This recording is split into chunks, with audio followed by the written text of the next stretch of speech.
তোমার ব্যাঙ্গালোরে বিবিএ পড়ার যে খরচটা এসেছিল 12 লক্ষ টাকা, সেটা এসেছিল তোমার মায়ের গয়না বিক্রি করা টাকা থেকে।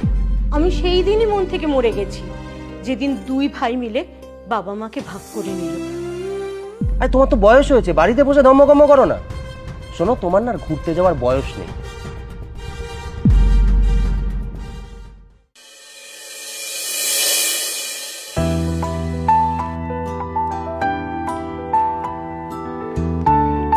কিরে বাবা, রবিবার দিনও কাজ করছিস?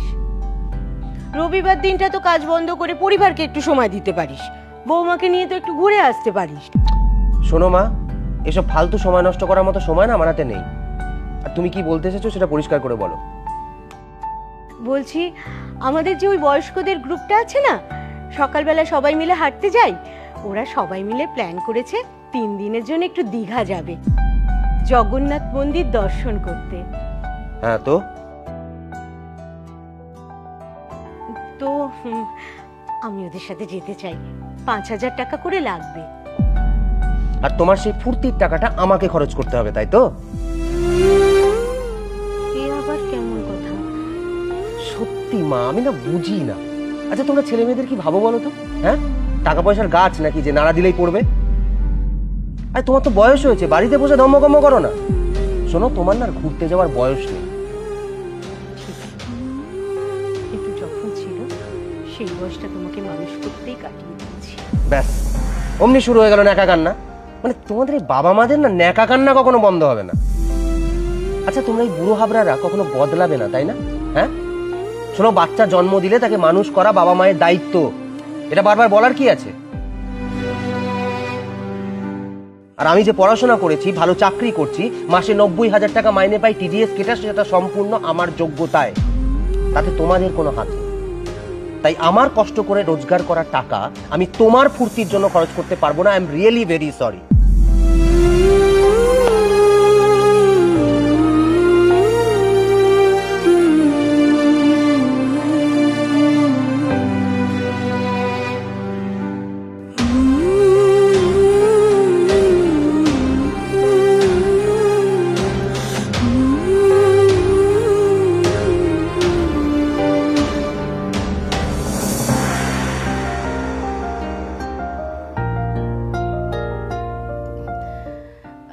মা, আপনার চা।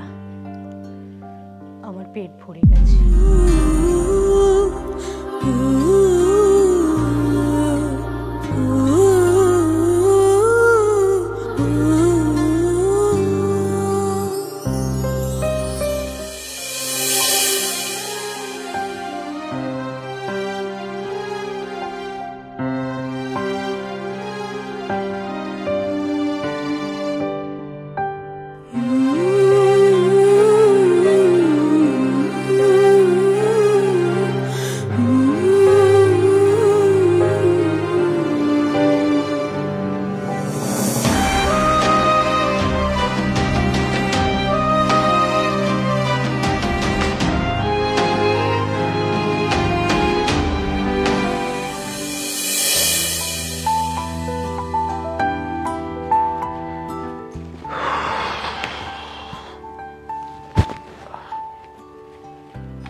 বৌমা, তুমি আবার আমার জন্য টিফিন গুছিয়ে দিতে গেলে কেন?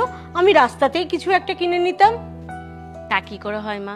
টিফিন, রাস্তা কিনে নেব? কোথায় বেরোচ্ছ নাকি? আমি দীঘা যাচ্ছি। দীঘা? কিভাবে? টাকা কোথায় পেলে? ওয়েট ওয়েট ওয়েট ওয়েট,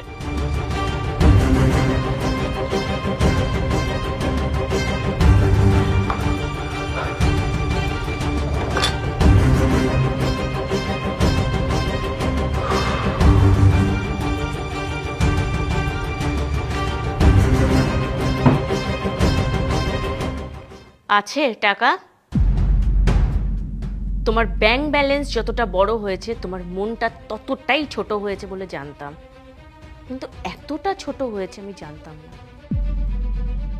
তুমি ভেবেছো তুমি মায়ের ড্রয়ারে ভুল করে টাকা রেখেছো, আর সেই টাকাটা মা চুরি করে ঘুরতে যাচ্ছে। চুরি করেছে আমি কেন ভাবতে যাবো? হ্যাঁ, আর যদি ভেবেও থাকি তাহলে আমি ভুলটা কি করেছি? হ্যাঁ, উনি এই যে ফুর্তি করার জন্য এতগুলো টাকা খরচ করছে, টাকা উনি কোথায় পাবে? উনি কি কাজ করে? আমি তো করি। মানে? মানে টাকাটা আমি দিয়েছি। হোয়াট?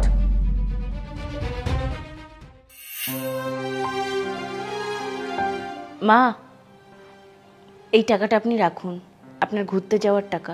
তুমি কেন আমায় টাকা দেবে বৌমা? আপনার ছেলে দেয়নি তো কি হয়েছে, আপনার মেয়ে দিচ্ছে। বৌমা, মা, আমি হয়তো আপনার ছেলের মতন অত টাকা মাইনে পাই না, অত বড় চাকরিও করি না, সামান্য একজন রিসেপশনিস্ট। এই টাকাটা আমি জমিয়েছিলাম আমার মাকে মোবাইল কিনে দেব বলে। সে না হয় পরে দেব, এখন আরেক মাকে দিচ্ছি ঘুরতে যাওয়ার জন্য। আমার মা একটা আবদার করবে আর সেটা আমি মেটাবো না, তা কি হয়? হ্যাঁ, হয়তো আপনি আমাকে পেটে ধরেননি, কিন্তু আপনিও আমার নিজেরই মা। আপনি এই টাকাটা নিন মা। বৌমা, তোমার মাকে না আমি হিংসা করি। কেন জানো? কারণ মা হিসেবে উনি ওনার সন্তানকে যে শিক্ষাটা দিতে পেরেছেন, আমি সেটা পারিনি। 5,000 টাকাটা তো সামান্য রে মা। আমি সেই দিনই মন থেকে মরে গেছি যেদিন দুই ভাই মিলে বাবা মাকে ভাগ করে নিল। বড় ছেলে নিল বাবার ভাগ আর ছোটটা মায়ের। দুজনকে কষ্ট করে বড় করলাম এই ভেবে যে বুড়ো বয়সে বুড়ো বুড়ি মিলে আনন্দে থাকবো, কিন্তু ওরা বড় হয়ে বাবা মাকেই আলাদা করে দিল। 6 মাসে আমাদের একবার দেখা হয়। যাকে সেসব কথা, সবই নিয়তি। মারে, তোমার মতো বৌমা মেয়ে বাংলার ঘরে ঘরে যেন জন্মায়। ঘুরতে যাওয়ার আমার দরকার নেই, তুমি যে আমার যাওয়ার ব্যবস্থা করতে চেয়েছো এতেই আমার ঘোরা হয়ে গেছে। না, হয়নি। ঘুরতে আপনি যাবেন, আর অবশ্যই যাবেন, আর আপনার ছেলের সামনে দিয়েই যাবেন। যে তার নিজের মায়ের এইটুকু ছোট্ট আবদার মেটাতে পারে না, এইরকম সন্তান থাকার থেকে না থাকা ভালো। যে মানুষটা তোমাকে 10 মাস 10 দিন গর্ভে ধরলো, নিজে অক্লান্ত পরিশ্রম করে তোমাদেরকে এত বড় করলো, মানুষের মতন মানুষ করলো, আজ তার 2 দিনের জন্য একটু ঘুরতে যাওয়া তোমাদের কাছে ফুর্তি মনে হচ্ছে? নিজের সন্তানদের জন্য তার বাবা মায়ের এই ছোট্ট ছোট্ট স্বার্থ ত্যাগগুলো যদি কোনোদিন বোঝার চেষ্টা করতে, তাহলে লজ্জায় তোমার মাথা হেঁট হয়ে যেত। আমি আজ তোমাকে বলছি, তোমার ব্যাঙ্গালোরে বিবিএ পড়ার যে খরচটা এসেছিল 12 লক্ষ টাকা, সেটা এসেছিল তোমার মায়ের গয়না বিক্রি করা টাকা থেকে।